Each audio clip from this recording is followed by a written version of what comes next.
How do pop-up coffee stands create perfect latte art? They create it by combining well-steamed milk, fresh espresso, and careful pouring. The barista first uses fresh espresso with a smooth, golden layer called crema on top. This layer helps the milk and coffee blend instead of separating too quickly. Next, the barista steams cold milk until it becomes silky and shiny, with tiny bubbles that are almost too small to see. The milk should feel warm but not painfully hot because overheated milk loses sweetness and becomes harder to pour.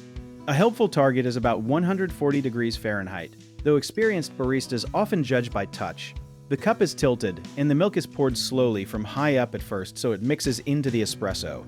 Near the end, the pitcher moves close to the surface, and a faster pour creates a white shape, such as a heart or rosette. A lesser-known trick is that mobile stands often use smaller pitchers and carefully chosen cup sizes, because a short distance between pitcher and coffee gives much better control. To practice, pour water mixed with a little dish soap into a cup, since it behaves somewhat like milk and lets you work on wrist movement without wasting coffee. One common mistake is making large bubbles, so stretch the milk gently and stop when it looks like wet paint. Another mistake is pouring too slowly near the end, which can make the design disappear, so lower the pitcher and pour with confidence. People also assume latte art proves the coffee tastes good, but a pretty pattern cannot fix stale espresso or badly balanced milk, so taste the drink as well as checking the picture.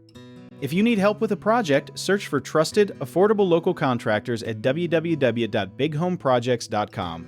Another option is to download our app, Job It Tier, where homeowners and property owners can list jobs and have home service experts and contractors reach out, message you back, and offer their estimates.